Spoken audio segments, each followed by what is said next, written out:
capítulo 3, desculpa, 2 Timóteo, capítulo 3, então já é bem conhecido esse capítulo aqui, né?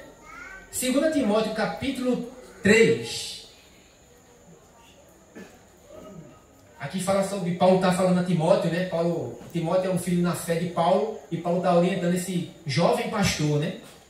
Aí estava numa igreja em Éfeso, uma igreja complicada, né? Cheia de desafios, e Paulo estava ali orientando, né? Discipulando, orientando esse jovem pastor, né? Então, vamos lá? A inspiração, valor e utilidade das Escrituras. Vamos ler logo do 14, tá certo? Vamos ler logo do 14. Paulo está dizendo a Timóteo, mas Deus está falando para você, está falando para nós, tá certo? Deus está falando para você, dona Leninha. Está falando para mim, ok? Está falando para todos nós aqui, todos aqueles que creem na palavra de Deus, ok? Então quando eu estiver lendo aqui, você reporta para você, tá certo? Não é para Timóteo. Você reporta para você, ok? Paulo diz a Timóteo, e Deus está falando para nós hoje, dizendo: tu, porém, permanece naquilo que aprendestes, e de que fostes inteirado, sabendo de quem o aprendeste, e que, desde a infância, sabes as sagradas letras, que podem tornar-te sábio para a salvação pela fé em Cristo Jesus. Aí sim, o 16. Toda escritura é inspirada por e útil para quê? Ensino, repreensão, correção e educação na justiça. E qual é o efeito disso? A fim de que o homem de Deus seja perfeito e perfeitamente habilitado para toda boa obra. Ok? Você crê na palavra de Deus? Você crê que a palavra de Deus é a nossa regra de fé e prática? Porque aqui diz Paulo a Timóteo: tu, porém, fica firme naquilo que tu aprendeste. Ok? Porque esta palavra, as Escrituras, ela só basta. As Escrituras é tua regra de fé e de prática, Timóteo. Nada além e nada abaixo.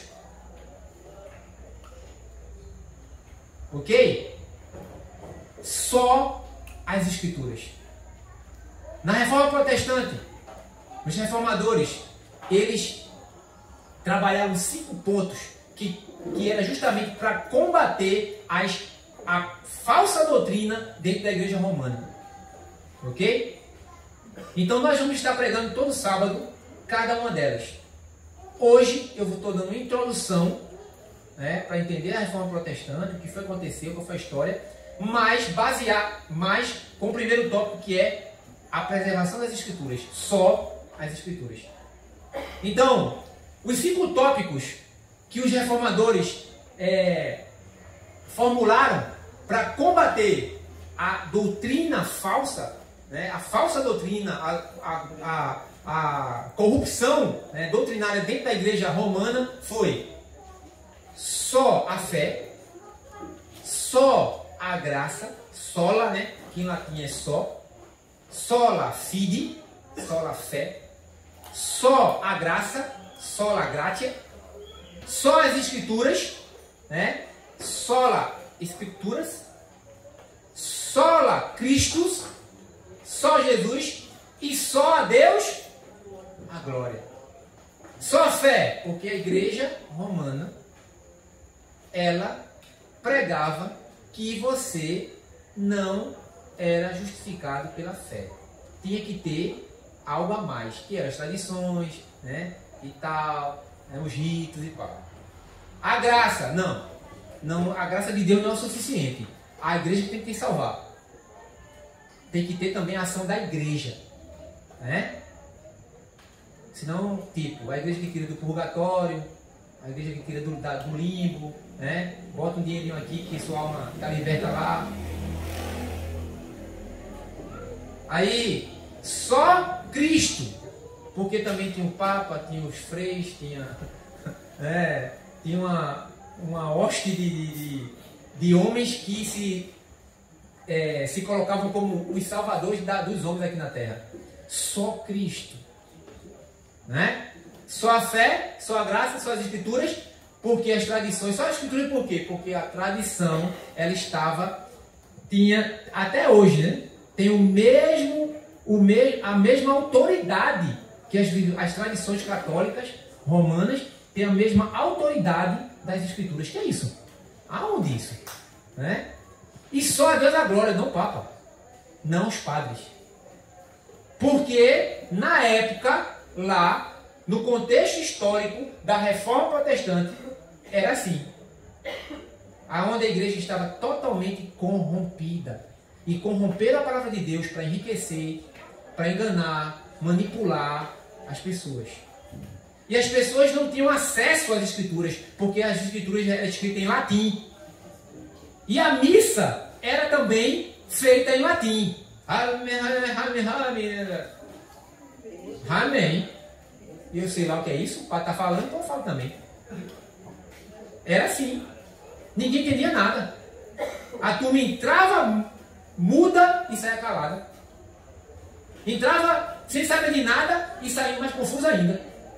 Porque era proibido a Bíblia ser lida pelos comuns. Porque eles diziam que só quem poderia interpretar as escrituras seria o clero. Absurdo isso. Então o que foi que aconteceu? Homens, padres dentro da igreja, começaram a ver isso, olhando para as escrituras, olhando para o comportamento, olhando para as atitudes desses homens corrompidos, e começaram a se levantar contra a igreja, mas não contra a igreja para destruí-la, mas para que a igreja voltasse ao quê? Voltasse às escrituras. Olha aí, Deus começando de novo a preservar a sua palavra. Porque Deus chamou Abraão. Lembra de Abraão? Meu brother. Abraão, meu irmão. Nem conheci, mas meu irmão. Abraão, Deus chamou Abraão e Deus disse o quê? Através de você vou formar para que esse povo pregue o quê? Para as pessoas, né, o mundo pagão, as pessoas que estão ao redor. Através desse povo, Deus vai ser conhecido. Mas o povo, né, Israel, a Bíblia mostra que falhou e tal. Mas Deus não falhou. O homem pode até ter falhado, mas Deus não falhou. Porque quem preserva a sua palavra é Ele. Então chamou Abraão.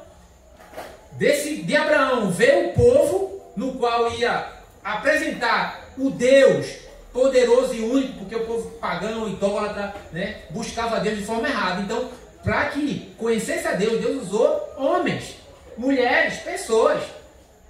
E chamou Abraão. E aí começou a história. Bem, a história de Deus através do homem. Para que Deus fosse conhecido no mundo inteiro como Deus. Então, Abraão. E Deus foi... Aí a história, agora a palavra dele era de forma oral. Passava de pai para filho. Não estava escrita ainda.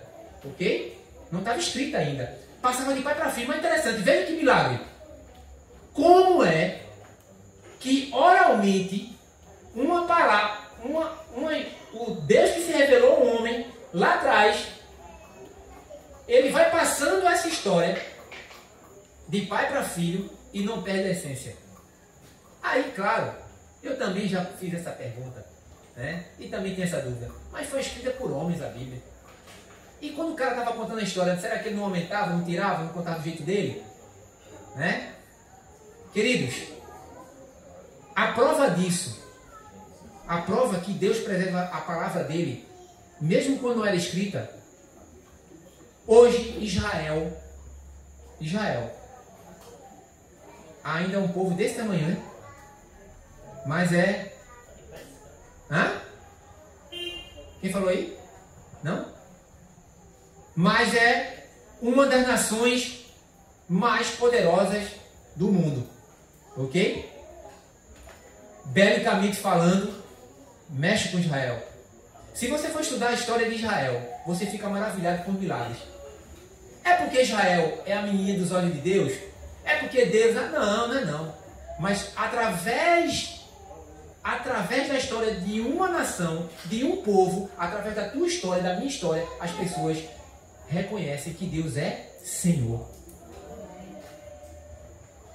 Porque das nações, que desde quando Deus começou a história dele lá com Abraão, para cá, a única das nações, dos clãs, porque era um clã, não era nem uma nação, era um povo, porque tinha amonitas, tinha, me ajuda aí, filisteus, moabitas, tudo povo pequeno. Aí tem as grandes como Egito, Assíria e tal. Queridos, o único povo que até hoje sobreviveu, que está aí, é Israel. Vai ver a história. Porque todos os outros não existem mais. Porque Deus preservou um povo, para que através desse povo, a palavra dele viesse até hoje a nós. Deus preservou sim, porque eram homens íntegros, homens que amavam a Deus, homens que deram sua vida por Deus, não eram homens mentirosos não. Homens que tinham interesses, porque até então nem cabia isso. E Deus preservou a sua palavra. Aí foi né? Veio Jesus, aí entra o Novo Testamento. Deus preservou a palavra dele através da forma oral, e agora Deus está preservando a palavra dele através da forma escrita. Quando fechou o cânon do Antigo Testamento e do Novo Testamento. O que é fechar o cânon? Pegar todos os livros, né, que foram escritos, porque a Bíblia, tem muita gente que acha que a Bíblia é um livro só. A Bíblia não é um livro só. A Bíblia são 66 livros em um livro. E a maravilha é essa, porque todos os livros falam de uma única pessoa. E essa palavra, a Bíblia, ela foi escrita em torno de 1400 anos. No intervalo de 1400 anos. Por pessoas que nunca se viram, de nacionalidades diferentes, profissões diferentes, pessoas diferentes, em épocas diferentes. Deus falando com essas pessoas, escrevendo. Depois, quando pega esses livros, quando pega esses escritos, quando junta, o milagre acontece. Como é que uma pessoa, num intervalo de 1400 anos, sem um conhecer o outro, e quando junta esses escritos, só fala de uma só pessoa? E quem é essa pessoa? Jesus Cristo, Deus. A mesma forma foi as cartas também dos apóstolos, Paulo, né, João, né, os relatos de Atos. Quando fizeram o concílio de Nicéia, que juntaram, que fechou o cânon, os livros só falavam de uma só pessoa. Queridos, isso é algo para estudo, ok? Então, eu vou estar também estudando isso minuciosamente na quarta-feira no discipulado. Todo esse mês nós vamos estar estudando como a Bíblia chegou até nós, baseado na Reforma Protestante, ok? Então, se você quer aprender Bíblia, venha quarta-feira, ok? Mas agora vocês estão tendo só uma pincelada, né? Pincelada do que é esse livro aqui, né? Aonde, infelizmente, muitas pessoas não valorizam, negligenciam. Porque como Timóteo está falando aqui, como Paulo está falando aqui para Timóteo, você saiba que essa palavra é inspirada e é ela que vai te trazer salvação. Então, veio Jesus Cristo, morreu, ressuscitou, né? E aí ficou os apóstolos, né? Os apóstolos começaram o quê? A pregar o evangelho, tem Atos dos Apóstolos, né? A pregar o evangelho e acontecendo as coisas, e tudo isso foi sendo escrito. Paulo começou a escrever cartas também para as igrejas, né? E por aí vai. Então, foi um monte de acontecimentos, foi um monte de coisas acontecendo para que a igreja fosse surgindo.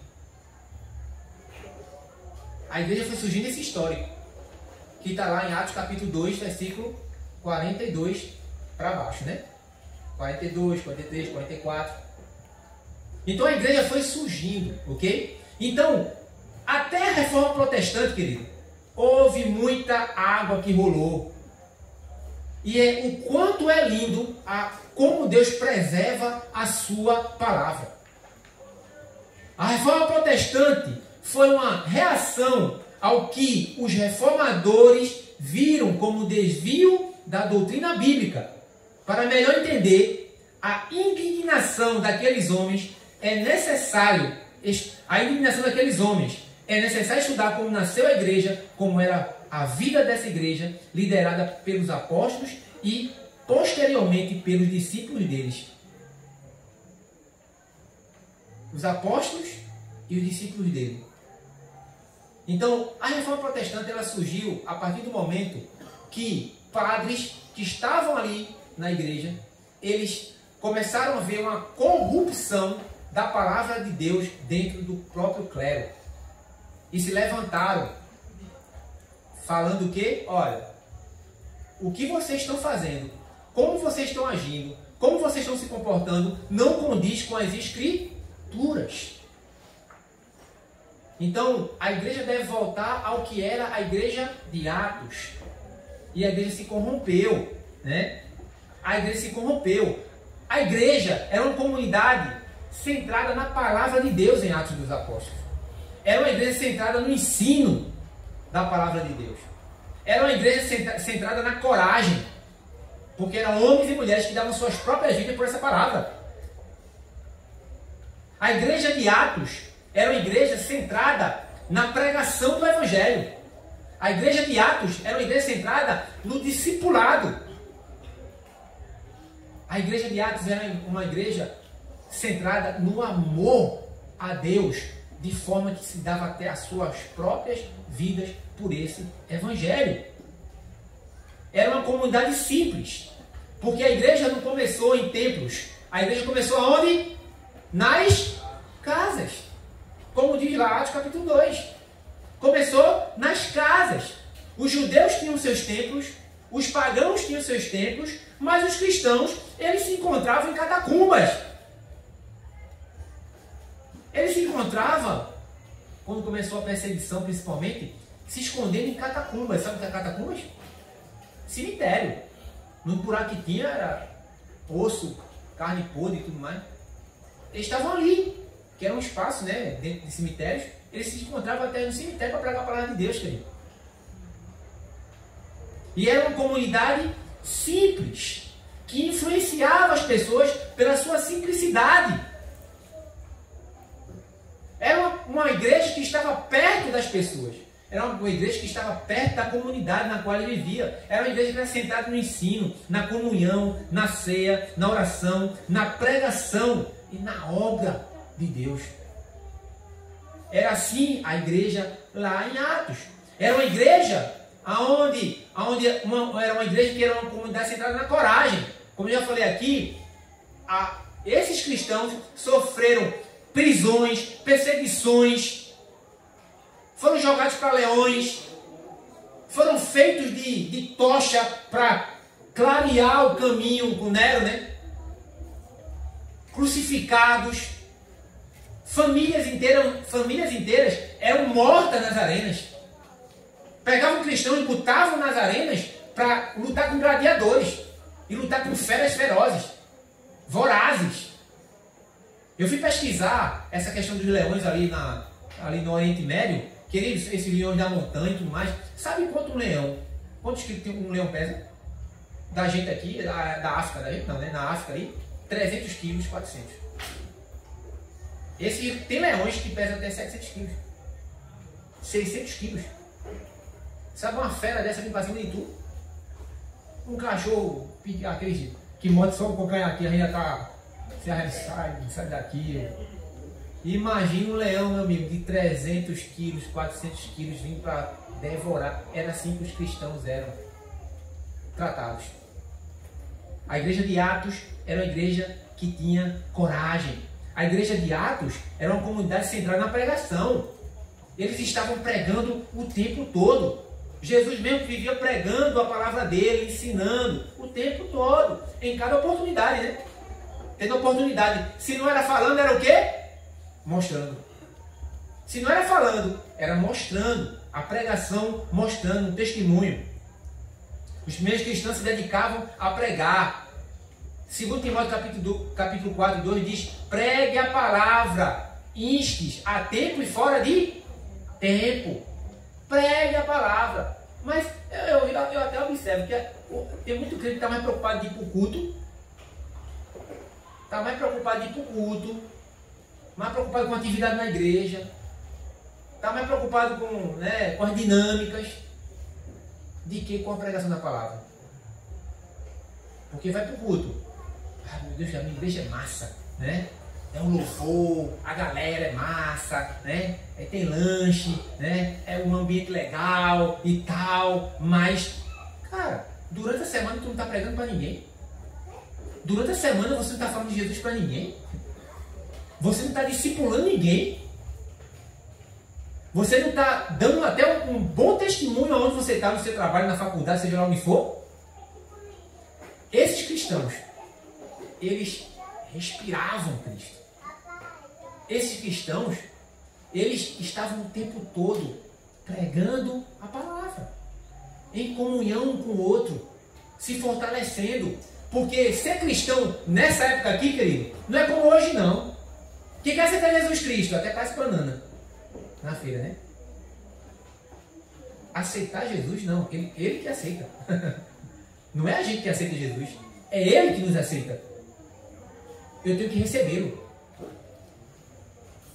Aí a pessoa sai, tudo bem, não estou nem criticando isso, mas vai rindo, aquela coisa toda. Aí galera, aceitei Jesus. Qualquer perseguiçãozinha, qualquer crítica sai. Desiste, não quero. Aqui, quando uma pessoa se convertia, sabe o que acontecia? Era mesmo que assinar o quê? O seu atestado de óbito, meu querido. Se converteu aqui, nessa época e hoje também.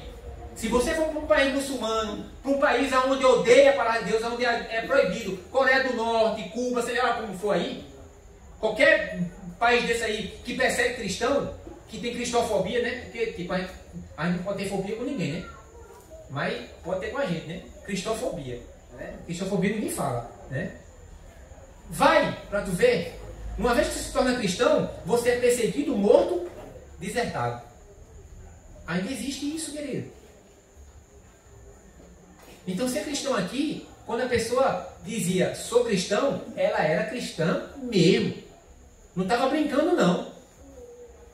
Brincando de ser crente, não. Era uma igreja de coragem, uma igreja de pregação. A igreja era uma igreja que a igreja de Atos dessa época aí, do primeiro século, era uma igreja que incomodava as pessoas. Aí começou o quê? Roma. O Império Romano começou a perseguir as igrejas. Perseguiu os cristãos, né? Começou o quê? Um movimento popular, né? A própria população romana, né, do Império Romano, começou com preconceito com os cristãos. Chamava os cristãos de canibais. Sabe por quê? A ceia. Aí diz assim, esse é meu corpo, essa é minha carne. Aquele que não comeu o corpo, nunca... comer? Como é que vai? Comer o corpo, esse é um cara canibal, né? E são os canibais, isso é uma seita, né? E tudo mais, porque o cristianismo era visto como uma seita. Então, já começou a perseguição por aí. Já pelo levante popular, o próprio povo em Roma via os cristãos como ETs, gente diferente, gente estranha, comportamento estranho, não gosta desses, não era nem chamado de cristão, né? Ainda, era do caminho. Os cristãos foram chamados pela primeira vez em Antioquia, foram chamados de cristãos, porque era tão parecido com Cristo, olha que coisa linda, era tão parecido com Cristo que quando chegou em Antioquia, quando lá em Antioquia viram os discípulos, esses são cristãos, porque são parecidos com Cristo. Eita, meu Deus do céu. E aí? E nós? Quando vê você, eu dizer ser cristão, né? Eu fico feliz. Eu não fico orgulhoso, mas eu fico feliz. Quando a pessoa chega para mim e fala assim, rapaz, você é um crente. Mas também aumenta a minha responsabilidade. Não é não? Aumenta a minha responsabilidade. Caramba, essa pessoa me observa. essa pessoa me tem como referencial, aumenta a minha responsabilidade. Eu me preocupo em dar um bom testemunho. Eu não quero manchar o nome de Jesus Cristo. E na verdade nem mancho, né? Porque tipo, Deus por Ele mesmo, em si, Ele é poderoso, não precisa de mim para manchar o nome dele. Mas, no entanto, Deus não quer que a igreja dele tenha mácula. Que a igreja dele seja imaculada. Ok? Então, e começou a perseguição, né? Começou a perseguição pelo Império Romano, a perseguição popular, depois veio a perseguição intelectual. As ideias cristãs eram diferentes das ideias romanas, né? Os pensadores, os gregos e tudo mais. Poxa, que galera, essa galera tem um pensamento meio troncho, né? A gente tem os costumes da gente e a turma, tipo, vamos ver, como hoje, né? Tipo, sou a favor do aborto. Nós não somos a favor do aborto, porque a palavra de Deus abomina isso. Isso é assassinato. É matar uma criança no ventre de uma mãe. Ah, porque aí vem o slogan, né? Meu corpo e as regras. O corpo nem é teu. Nada é teu. É de Deus. Então já começa por aí. A gente também, hoje também, as ideias cristãs, elas são totalmente... E a gente está vendo isso cada vez mais forte aí, né, gente? As ideias cristãs é uma ameaça para muita gente aí. Né? Não gostam. Que povo mais arrogante, que povo o quê? Não, é a Bíblia, cara. A Bíblia diz que é assim, e é assim. Acabou, é regra de fé e prática. Da mesma forma também foi a perseguição intelectual, porque os romanos agora estavam ali diante de um povo que pensava diferente deles, e começou a perseguição também. Aí o pior foi, depois de tudo isso, a perseguição oficial. A perseguição oficial, que quando foi o imperador Nero, Domiciano, foram esses imperadores que promoveram essa perseguição oficial aos cristãos. Olha, antes era intelectual, antes era laico, mas agora não. Esses cristãos estão enchendo a paciência. Agora mata. A única forma dele não morrer pergunta se eles querem adorar o imperador, porque tem adoração ao imperador, ou morre. Quando pegar o cristão, olha, você é cristão? Sou cristão. Ó, é o seguinte, se você quer continuar vivo, você negue a sua fé. Caso contrário, você vai para os leões, né? Vai morrer. E os cristãos diziam, não, antes Cristo do que Nero, antes Cristo do que Domiciano, antes Cristo do que qualquer imperador. Jesus Cristo é o meu Senhor, porque Senhor era César. Então os imperadores ficavam raivosos, irados, porque Senhor era César. E os cristãos diziam que Senhor era Cristo. Eles iam contra uma autoridade maior, por causa da sua fé. Então, no primeiro século foi assim. No segundo século, a coisa foi aumentando, né? Já foi aí os imperadores Trajano, Adriano e tal, já intensificando mais ainda a perseguição aos cristãos no segundo século. Isso quer dizer, 200 anos depois de Cristo. No primeiro século já teve perseguição, já estava começando a perseguição. No segundo século, 200 anos depois de Cristo, já foi intensificando essa perseguição. E querido, no terceiro século, a perseguição se tornou mais intensa. Por quê? Porque o Império Romano agora queria realmente aniquilar. Queria aniquilar. Sabe o que é aniquilar? Acabar com o cristianismo na face da terra. E aí a coisa começou a piorar. Diocleciano mesmo, ele ordenou a destruição de todos os templos cristãos. Queimar a Bíblia, todos os livros cristãos, a proibição de cerimônia de oração e extermínio dos líderes. Ele mandava exterminar os líderes. No caso, se fosse agora, quem ia morrer primeiro era eu. Né? O líder da igreja, o pastor. Por quê? Porque ele mandava matar os líderes. Porque uma vez que corta a cabeça, o corpo se perde. Era uma técnica, né, de guerra. Então começou a perseguir a igreja, a devastar a igreja no ano 300. Ok? Então aí começou alguns mártires da igreja, que eram os pais da igreja morrendo, né? Porque não negavam a sua fé. Aí entra aí Inácio, bispo de Antioquia, Policarpo, Justino Mártir, Irineu de Lyon. Olha aí, ó. Esses caras eram do 3º século, já eram reformadores. Já estavam começando aí um plano de reforma, né? Tipo, homens que estavam dando suas vidas por essa palavra. É uma história linda, querido. É uma história linda, a história da Bíblia. Aí as heresias começaram a entrar. Sabe por quê? Porque no ano 312, Constantino, o imperador, ele tinha uma guerra, ele estava indo para uma guerra.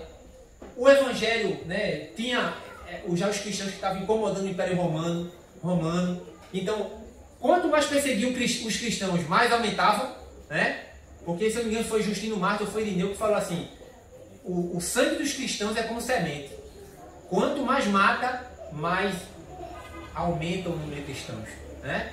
Então, o Império Romano já estava tomado pelos cristãos. Quanto mais perseguia, mais tinha cristão.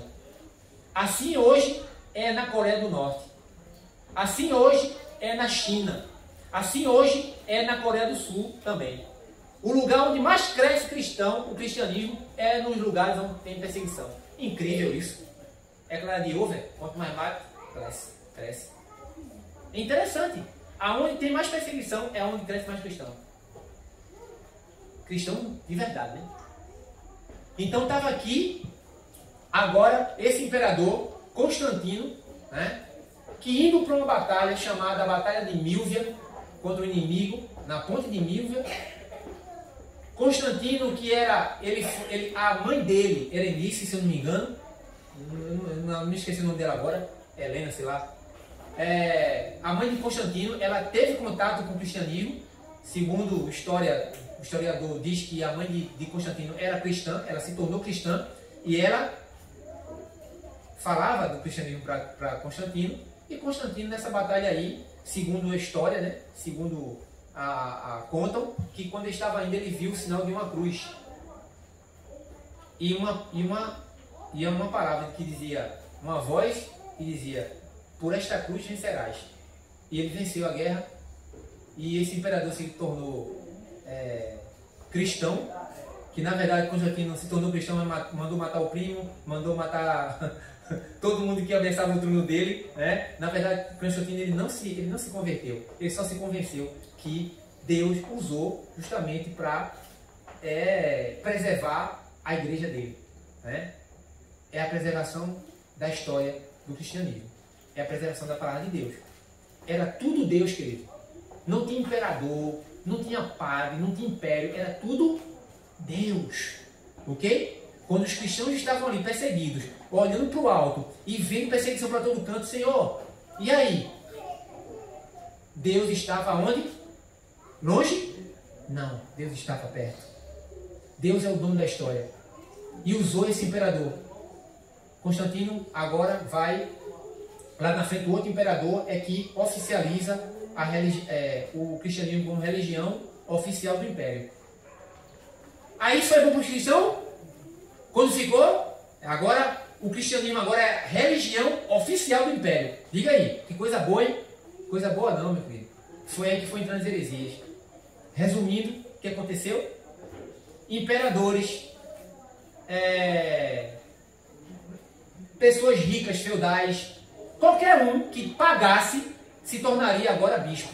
Se tornaria agora um poderoso da igreja romana. E aí foi entrando o quê? Eu estou falando de forma bem simples para vocês entenderem, ok? Então, foi aí entrando o quê? As heresias. Porque botava gente que não sabia nada de Bíblia, botava gente que não era nem crente, só porque comprava o bispado. Aí a farra foi grande, meu filho. Aí uniu agora a igreja com o secular, com o império. Então agora ficou religioso e secular. Aonde depois lá na frente deram poder ao papado, que era o papa, a igreja que botava a gente no céu e tiravam do céu, botavam no céu, botavam no purgatório, aonde quisesse, se você pagasse para isso. E isso foi crescendo de tal forma que a Igreja Católica Apostólica Romana, né, o padre, o Papa, eu me esqueci o nome dele, que queria fazer a Basílica de São Pedro aí, né? Estava sem grana, porque gastou a grana todinha da igreja com farra, caçada e tudo mais, né? Tinha cada espécie de papa, né? Que era só a graça. Aí, queria fazer a Basílica de São Pedro, se você chegar na Basílica de São Pedro, eu nunca fui, mas vê pelo YouTube a riqueza que aquilo ali, até as pedras de ouro, né? Se você vê o trono do Papa, meu Deus do céu, ali é o trono, nem Deus, nem Jesus Cristo, coitado, assim, meu Deus do céu. E o homem com essa arrogância toda. Para construir essa Basílica de São Pedro, que hoje, até hoje existe lá em Roma, começou a cobrança de indulgência. O que é indulgência? É você pagar para ir para o céu. É você pagar para ir para o céu. E contrataram o Tetzel.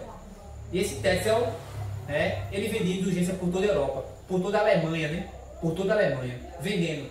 Se você quer tirar o seu pai, a sua mãe, sua avó lá do purgatório, joga a moedinha aqui na caixinha. Quando a moedinha cair lá no fundo e você escutar a moeda, automaticamente seu pai sai do purgatório. Pelo amor de Deus. O cara era um pilantra.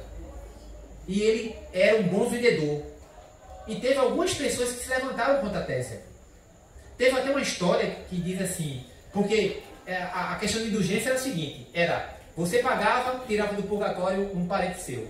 Você pagava alto, então você já estava salvo, ok? Você podia pecar e você já estava salvo, porque você pagava a salvação por antecipação. Meu irmão, isso não é brincadeira não. Isso é história. Era isso mesmo que acontecia. Aí teve uma história que eu li, né, que diz que foi real, que uma pessoa, né, que se levantou contra ele para questionar a Tesla, dizer assim, eu quero comprar a salvação. Aí Tesla, então, é tanto. Porque para comprar a salvação era mais, né? Aí o cara comprou. Aí, mas eu quero comprar também o perdão dos meus pecados antecipado. Aí é outro preço. Aí pagou. Aí o cara, beleza. Aí quando o Tesla estava ali roubando todo mundo, né? Aí juntou lá as pratas e ouro, né?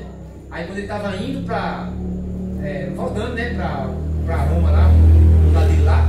Aí esse cara, né? Que tinha grana, juntou os caras, deu um cacete em Texas e na turma, levou o dinheiro, tudo. Aí, oxê. Aí Texas, não, vai pro Papa, e levou o cara para lá, né? Para ser julgado, né? Diante do clero, né? Aí o cara sempre falou, senhor Papa, é o seguinte, não se compra salvação? Sim. Não se compra também pecados antecipados? Não se compra também o perdão de pecados antecipados? Sim. Então, eu comprei.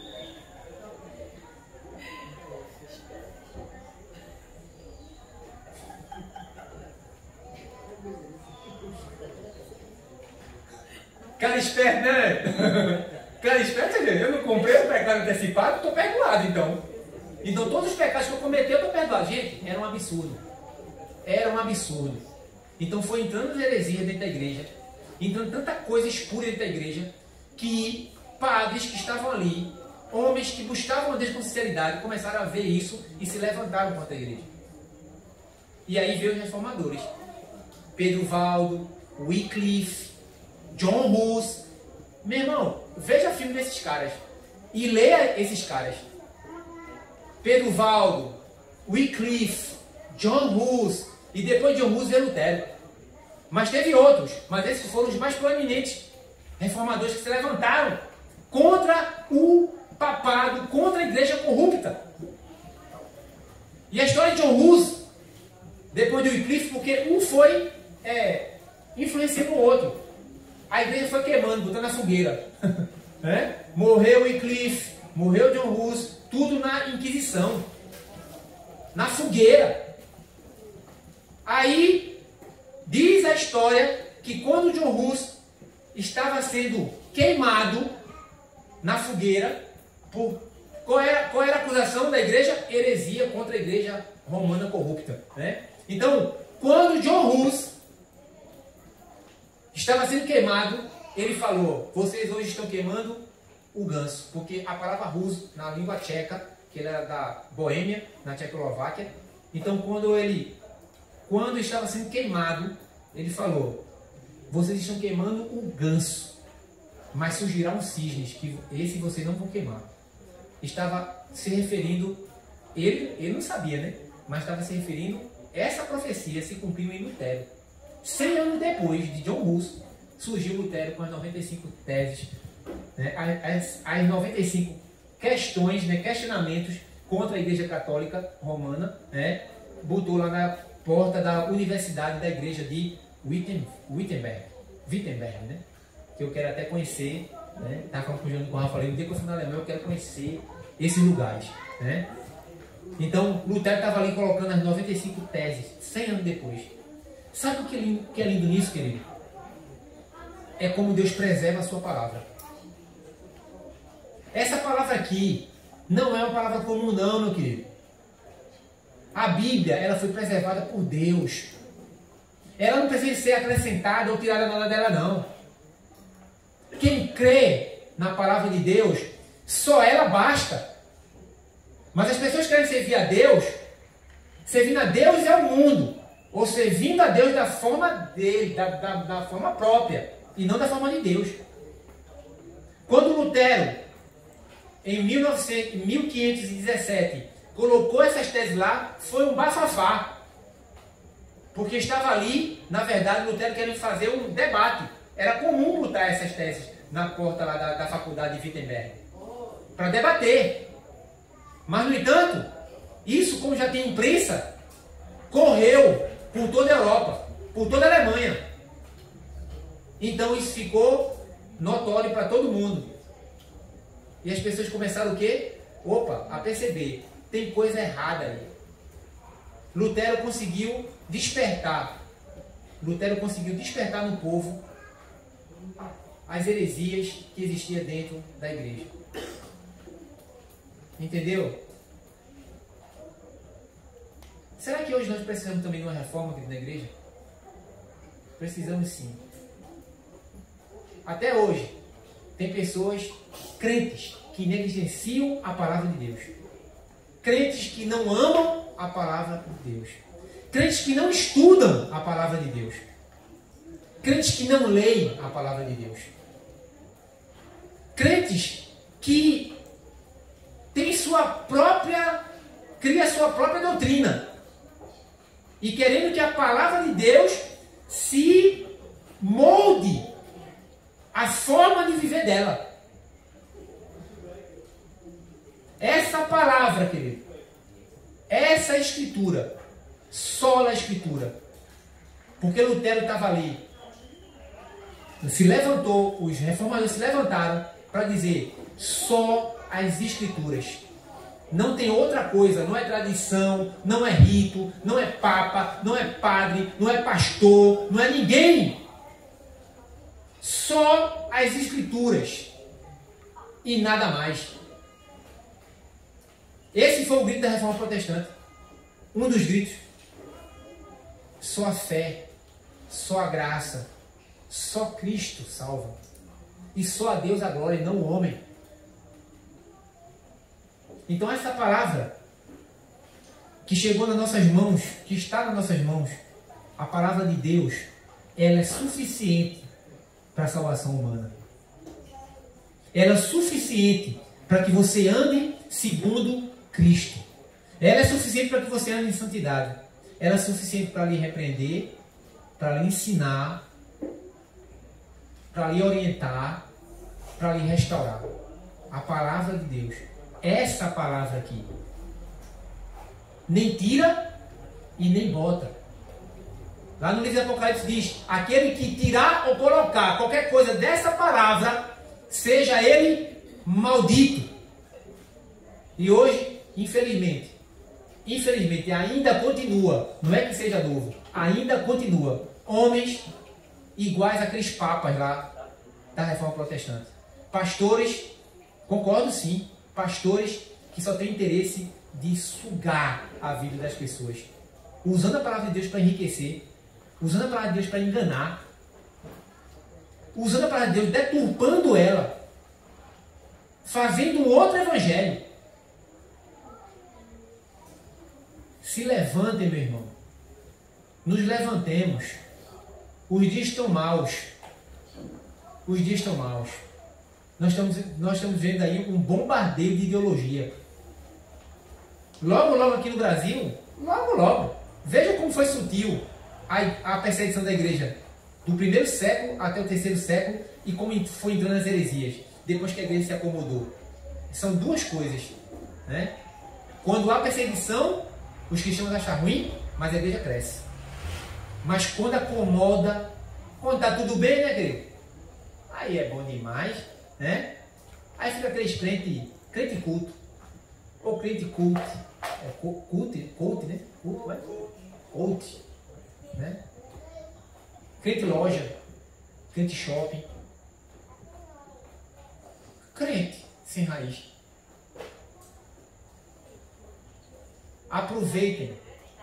Aproveitemos o tempo que nós temos ainda de ter essa palavra. Livremente. De você se sentar aí, ó, onde você está. Escutar a palavra de Deus. De ler a palavra de Deus. De comprar ela em loja. De você ter. Aproveita. Mas sabe por quê? Não busca porque não tem perseguição. Iwan, eu não quero me envolver com problemas. Eu não quero me envolver. Eu quero ser o crentinho assim que vai para culto. Né? Eu não gosto muito de estudar a Bíblia não. Meu irmão, eu tenho um sono, me dá um sono, uma preguiça. Eu não consigo ler a Bíblia. Eu não quero estudar a Bíblia. Eu não tenho nem interesse. Eu tenho uma coisa para vocês que estão aqui, queridos, que são membros aqui da igreja e vocês estão visitando. Quem está vindo para o estudo bíblico aqui, está crescendo. E crescendo muito. Eu estou observando. Aqueles que realmente estão buscando aprender, eles estão crescendo. E aqui não aprende se não quiser. Porque aqui eu não tenho interesse nenhum de enganar ninguém. De ganhar nada com isso. Muito pelo contrário. O que eu quero ganhar é um abraço de Jesus Cristo lá na eternidade. É a única coisa que eu quero. Ganhar um abração dele lá na eternidade. É o que eu almejo. Então, queridos, nos levantemos. Nos levantemos para pregar essa palavra. Só as Escrituras. Só ela basta. Ela é a nossa regra de fé e de prática. Amém? Amém. Amém mesmo? Então, para a semana, sábado, né? Nós vamos continuar com sua fé, sua graça, né? Só Cristo e só a Deus a glória. Amém? Amém. Mas quarta-feira, se você quer aprender mais, quer mais engrossar mais o caldo, aprender, venha quarta-feira. Quarta-feira a gente vai estar dando continuidade ao ensino da palavra de Deus, baseado na Reforma Protestante, ok? E a Reforma Protestante no dia 31 de outubro, ok? Não é Halloween, entendeu? Amém? Amém. Acabou até a bateria.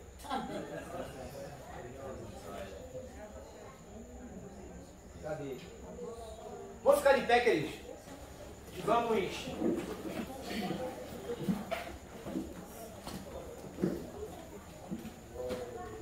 Vamos louvar a Deus e finalizar o culto, ok? Diante de tudo isso que você escutou aqui, querido, amém? Tipo, a sua fé deve estar baseada em Jesus Cristo. A sua fé deve estar baseada nas Escrituras. Morra por essa palavra. Morra por essa palavra. É até estranho a gente aqui no Brasil escutar isso, né? Morrer. Mas em outros lugares é tão comum essa palavra, morrer pelo Evangelho. Mas para a gente é tão meio assim forte, porque a gente está vivendo aí um Evangelho garapinha. Então fortalecei-vos no Senhor. Amém? Minha fé coisas que podes fazer. Eu aprendi a te adorar pelo que és. Dele vem o sim, o amém. Somente dele, mais ninguém. A Deus seja o louvor. Se Deus quiser.